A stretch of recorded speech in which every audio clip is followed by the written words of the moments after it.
Africa is a diverse continent, but the success rate of its various countries is mixed, to say the least. But there is one country that stands apart, one that has a high GDP, a comfortable population, and a stable democracy and economy. But I seriously doubt you've ever heard of it. This is Mauritius, a tiny island country that bucks the trend of Africa as a whole. So why is Mauritius so successful, and why have you probably never heard of it? To start, we need to take a look at the island itself, because it is quite unlike anything you've ever seen. Mark Twain once wrote, "You gather the idea that Mauritius was made first, and then heaven, and that heaven was copied after Mauritius." It's a bold claim, but for anyone who has seen its shores, it feels less like hyperbole and more like a statement of fact. Located over 1,000 miles off the southeastern coast of Africa is Mauritius, a tiny dot in the vast Indian Ocean, a place often overlooked on world maps. And to truly understand its story, we must first understand the island itself, a dramatic stage of volcanic fury and serene beauty upon which an incredible country would emerge. Seen from above, Mauritius is a spectacle, a central plateau of jagged, emerald green mountains that gives way to plains that slope gently towards a coastline of brilliant white sand. But unlike most landmasses on Earth, Mauritius wasn't born of slow, grinding geology. It was forged by violent fire. You see, Mauritius is a volcanic island, punched up from the seabed millions of years ago by dramatic eruptions. These origins are etched into its very skyline. The dramatic peaks of Le Morne Brabant, a UNESCO World Heritage Site, and the curiously shaped Trois Mamelles Mountains are not ancient, eroded nubs. They're the dramatic, fractured remnants of a massive shield volcano. But here's where the island's story takes a fascinating turn. This violent beginning would ultimately create the conditions for unparalleled tranquility. Surrounding nearly the entire island is a barrier of coral reef, a delicate living fortress that guards the country's coastline. This reef is the island's great protector. It absorbs the raw power of the Indian Ocean, transforming crashing waves into gentle, lapping waters. And it's this exact process that created the iconic Mauritian lagoons. Vast stretches of calm, impossibly turquoise water, so clear you can see the sandy floor from dozens of feet above. It's really a world of two oceans, the wild, deep blue sea beyond the reef and the serene, shallow paradise within it. This natural wall didn't just create postcard-perfect beaches. It would fundamentally shape how life, both marine and human, could thrive here. But the most breathtaking feature of the Mauritian coast isn't the reef itself, but a powerful illusion it helps create. Off the southwestern tip of the island, below the towering peak of Le Morne, lies one of the planet's most stunning natural phenomena, an underwater waterfall. From the air, it appears as though a massive river is plunging into a deep underwater abyss. The sight is both baffling and mesmerizing. You can see the water cascading into the depths, a torrent of blue and white pouring into the darkness. But here's where it gets a little weird. The waterfall isn't real. It's a spectacular optical illusion, a trick of geography and perception. The water is actually sand and silt deposits being pulled by ocean currents off the high coastal shelf and down into the much deeper ocean beyond. It's a river of sand, creating a three-dimensional painting that just appears like what we interpret as a waterfall. For millions of years, this isolated landscape evolved in isolation. Its distance from the continent meant that only the hardiest plants and animals could arrive, leading to the evolution of unique species, most famously, the dodo bird. It was a world untouched by humanity, a pristine volcanic jewelry box, fertile and vibrant, but utterly alone. It had no indigenous population, no ancient ruins, no human footprint whatsoever. The stage was set, a perfect, empty paradise waiting in the middle of the ocean. That was all about to change. The arrival of the first ships would trigger a chain of events that would strip the island of its native forests, drive its unique creatures to extinction, and begin a new story, one of colonization, sugar, and the forging of a new people. Basically, this empty paradise wouldn't stay empty for long. Mauritius is a really incredible part of the world, but there are other places in the world that are just as amazing, like where I'm at right now, Morocco. And that's precisely why I've decided to dedicate this week's sponsor to my travel channel, Geoff. Over the past year, I've been to some really amazing places. Japan, Vietnam, Australia, New Zealand, the Baltic countries, Georgia, Armenia, and so many more. And next year, I'm off to even more amazing places, like Ireland, Colombia, and maybe, possibly, hopefully, Antarctica. And in each of these episodes, I cover the history and geography of the place, as well as the experience of actually traveling there. This isn't just your normal travel vlog, it's more of an educational experience. And so for that reason, if you enjoy my channel here, Geography by Geoff, head on over to my travel channel and subscribe. You won't be disappointed. Now let's get back to Mauritius and find out how the island was colonized in the first place.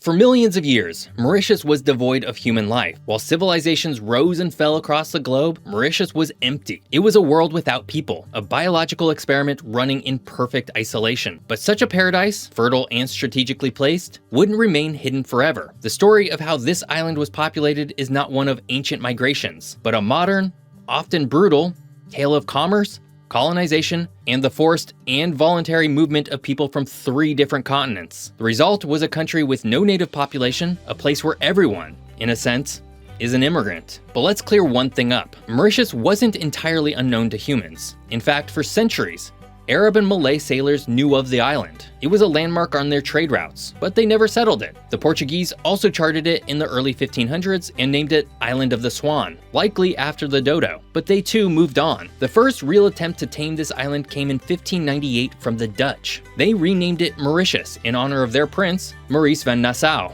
and set up a small colony. It was also the Dutch who introduced sugarcane, the very crop that would one day define the island's destiny. But their tenure on the island was a disaster. They were plagued by cyclones, droughts, and rat infestations. And within a few decades, they had driven the dodo to extinction. By 1710, the Dutch abandoned the island completely, leaving behind little more than a name and fields of sugarcane. The game changer for Mauritius came 5 years later. In 1715, France claimed the abandoned island, renaming it Île-de-France. This was the true beginning of modern Mauritius. Under the ambitious governor Bertrand-François Mahe de la Bourdonnais, the island was transformed. He established Port Louis as a bustling naval base and a key stop on the route to India. More importantly, he massively expanded sugarcane cultivation. This agricultural boom, however, was built on a foundation of human suffering. To work the vast plantations, the French brought in thousands of enslaved peoples from East Africa and Madagascar. This brutal system forged the island's first permanent population and created the Afro-Mauritian Creole community. The island was no longer empty. It was a productive,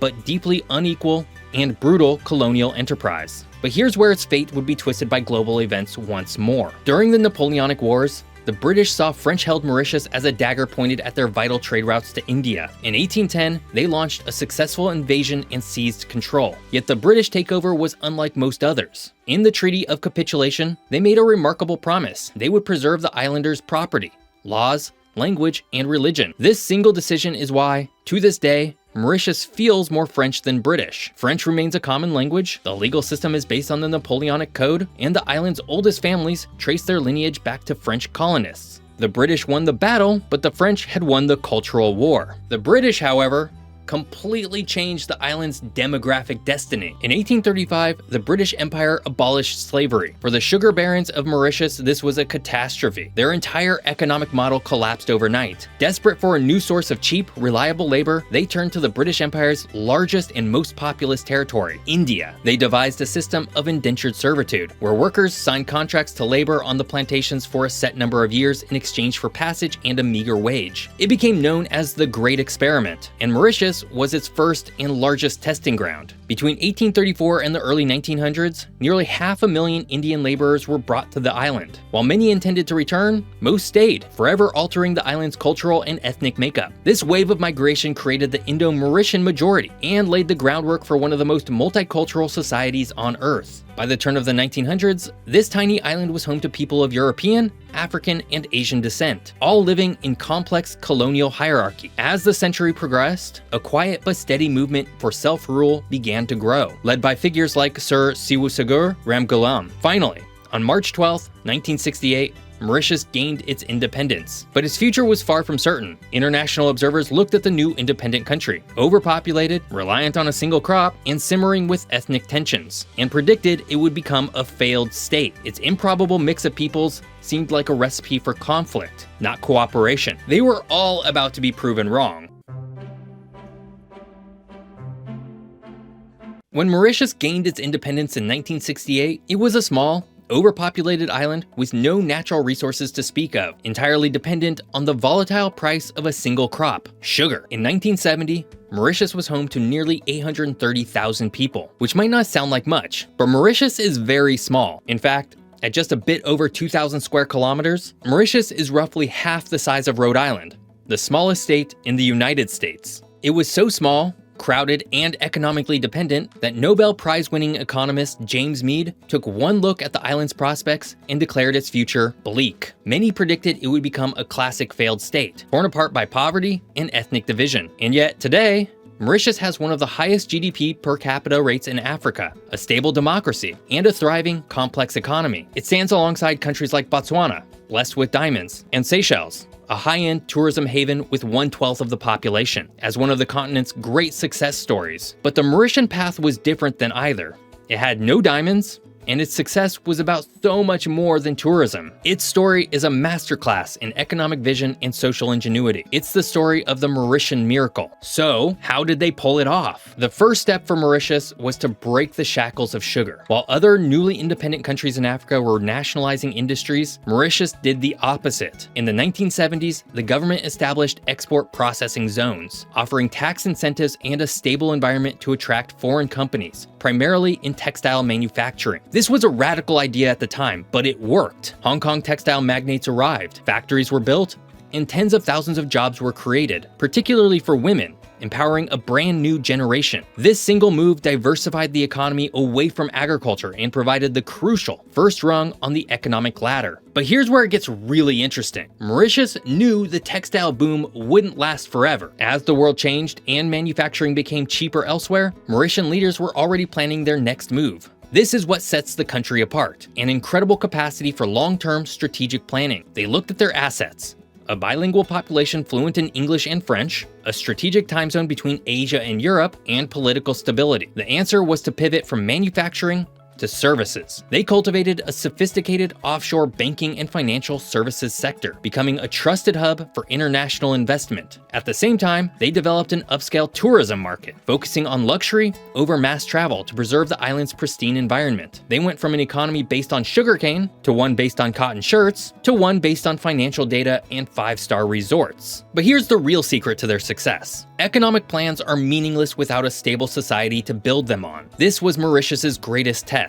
With its mix of Indian, African, Chinese, and European descendants, the island was a powder keg of potential ethnic conflict, something we've seen constantly around the world. But instead of suppressing this diversity, the country's founders enshrined it in their political system. They built a parliamentary democracy that guaranteed representation for all minority groups. They fostered a national identity, Mauritian first, while celebrating the distinct cultures of each community. Mosques, temples, and churches share the same streets. This social contract, an agreement to live and work together, became the bedrock of their stability. Without this remarkable social cohesion, none of the economic progress would have been possible. So if Mauritius is such a triumph, why does it remain the most successful African country you've never heard of? The answer lies on the map. The island is a tiny dot of just 2,000 square kilometers, located 1,800 kilometers from the African mainland. It's geographically and culturally an outlier. Its population of around 1.3 million people is centered in its capital, Port Louis, but its small scale means it rarely makes global headlines.